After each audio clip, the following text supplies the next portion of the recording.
Bismillahirrahmanirrahim. Assalamualaikum warahmatullahi wabarakatuh. Alhamdulillah wassalatu wassalamu ala Rasulillah wa ala alihi wa sahbihi mawalah la haula wala quwwata illa billah. Alhamdulillah, kita bersyukur kepada Allah Subhanahu wa taala. Pada kesempatan ini kita memasuki bulan Ramadan, bulan yang mulia, bulan yang kita tunggu-tunggu selama 1 tahun. Alhamdulillah kita hari ini bisa memasuki bulan Ramadan. Mudah-mudahan soimin, soimah semuanya diberikan kesehatan oleh Allah Subhanahu wa taala. Amin ya rabbal alamin. Pada kesempatan ini saya akan menjelaskan tentang konsep produktivitas di dalam bulan Ramadan.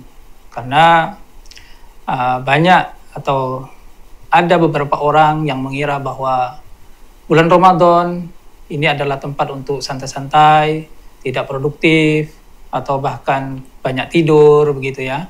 Sehingga sebenarnya adalah bahwa di bulan Ramadan kita dituntut untuk tetap produktif dan di dalam bulan Ramadan kita tetap beraktivitas seperti biasa. Ada beberapa yang harus kita lakukan di dalam mengatur waktu atau tetap produktif di dalam bulan Ramadan.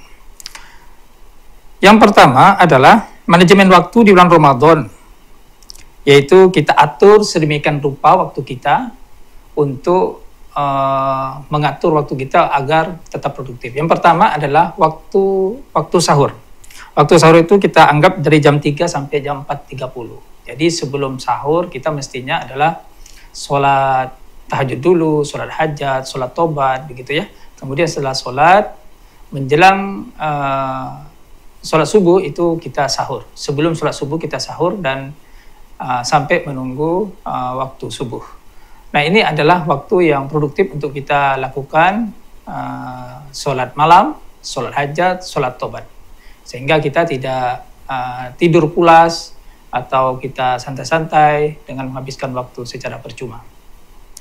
Kemudian berikutnya adalah di pagi harinya, yaitu mulai jam 5 sampai jam 12. Nah, dari jam 5 ini kan kita mulai dari sholat subuh, baca Quran, dan kerja.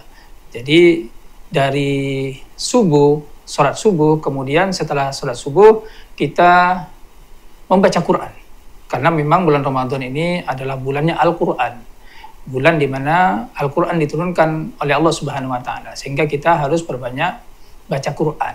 Nah, setelah sholat subuh kita persiapan untuk aktivitas kerja, aktivitas rutinitas kita di kantor, mungkin juga di sawah, bagi mahasiswa mungkin di kampus ya. Jadi ini adalah aktivitas-aktivitas yang harus kita tetap seperti biasa walaupun di bulan Ramadan.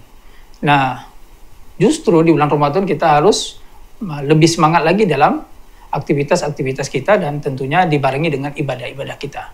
Nah, setelah sholat subuh tadi, setelah sampai kantor mungkin kita bisa sudah masuk waktu duha, maka kita bisa melaksanakan sholat duha di kantor. Ya. Berikutnya, dari siang hingga sore, jam 12 sampai jam 17.00, jadi sholat duhur. Sholat duhur, kemudian kita lanjutkan aktivitas kantor kita, pekerjaan kita, atau pekerjaan yang lain, kemudian masuk waktu asar. Waktu asar, kita tetap sholat asar, dan setelah itu baru kita lanjutkan pekerjaan kita sambil menunggu pulang kerja. Jadi tidak ada waktu untuk terbuang sia-sia karena memang sudah diatur sedemikian rupa antara aktivitas ibadah dengan aktivitas pekerjaan kita. Kemudian jam 17 sampai jam 11.30 itu menjelang berbuka, kita persiapan berbuka. Jadi jam 5 sore atau 17.00 itu persiapan berbuka. Persiapan berbuka ini tentu kita sudah mempersiapkan menu berbuka ya, dengan membeli takjil atau menu-menu makanan yang kita inginkan di saat berbuka. Nah, kemudian sholat maghrib. Sholat maghrib ini waktunya pendek, sehingga kita harus mengaturnya sehingga tidak terlewat oleh waktu. Karena kadang orang kebablasan, waktu berbukanya sangat panjang sehingga maghribnya keteteran begitu ya. Nah, kemudian setelah itu adalah tentu setelah berbuka, setelah sholat maghrib, kita aktivitas keluarga, ya, ngobrol bersama keluarga, bermain sama keluarga.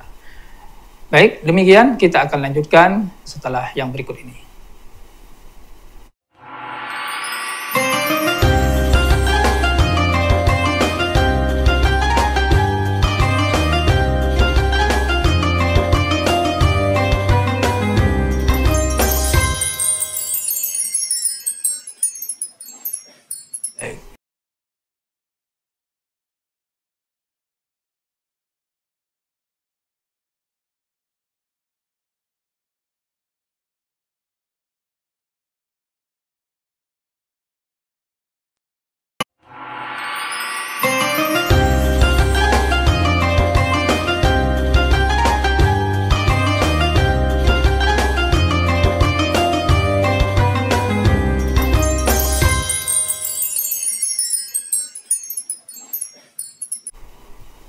Baik pemirsa UBI TV yang dirahmati Allah Subhanahu wa taala, kita akan lanjutkan penjelasan materi selanjutnya. Kalau tadi adalah bagaimana kita mengatur waktu kita di dalam bulan Ramadan. Yang kedua ini kita akan lanjutkan dengan tips mengelola energi.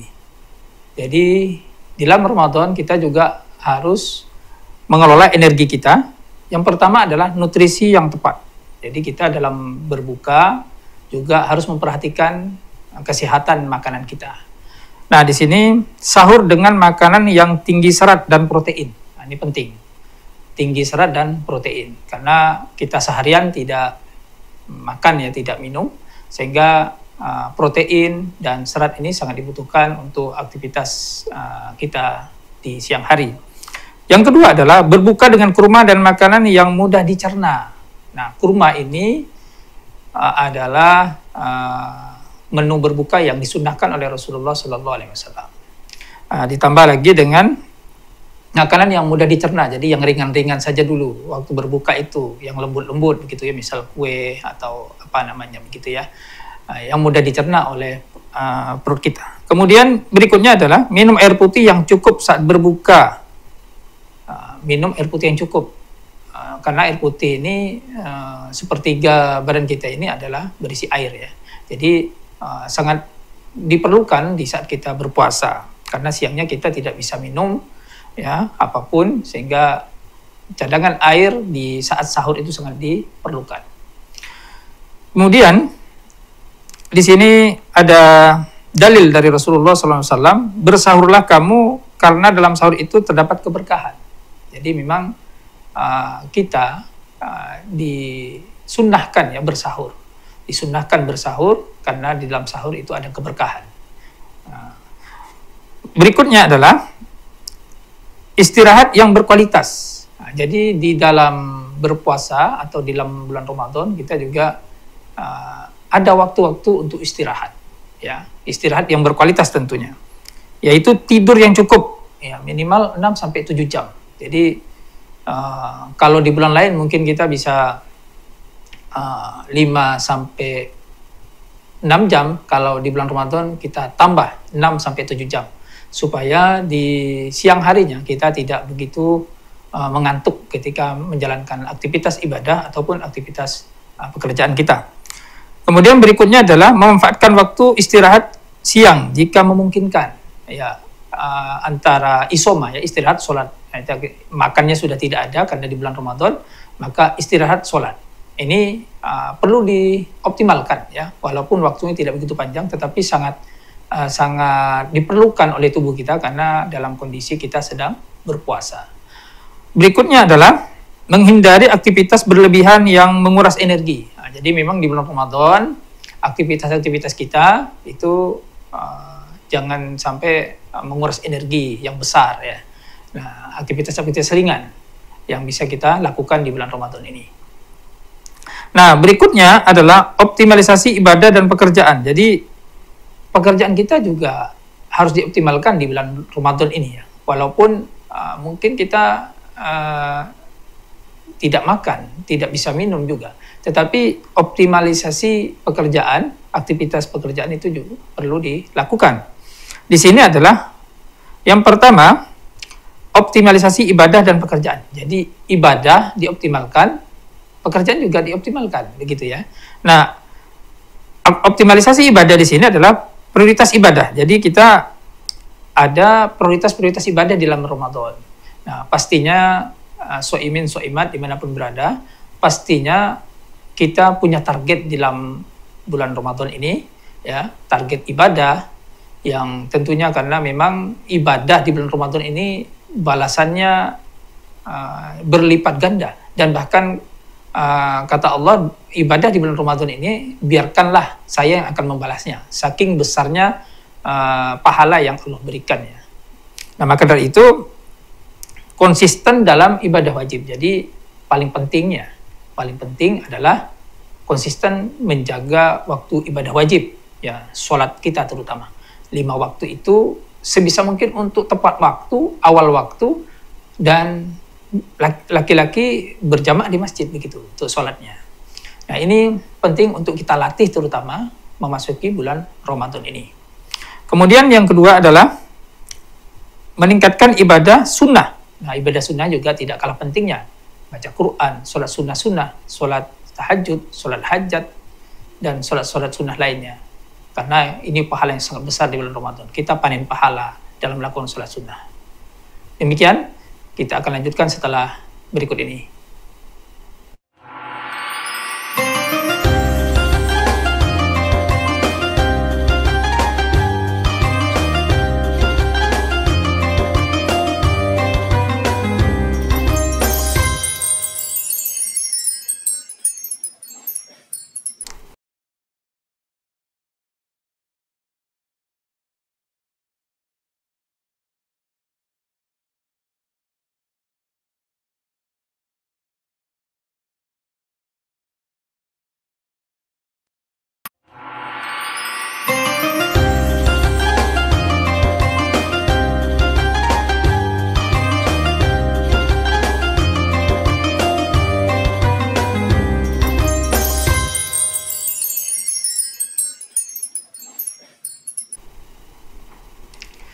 Pemirsa Ubi TV yang dirahmati Allah Subhanahu wa taala, soimin, soimat dimanapun berada.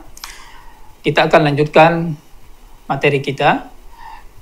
Selanjutnya penjelasan tentang memaksimalkan pahala. Nah, di bulan Ramadan ini memang Allah Subhanahu wa taala memberikan janji bahwa akan memberikan pahala yang berlipat ganda. Bahkan Allah Subhanahu wa taala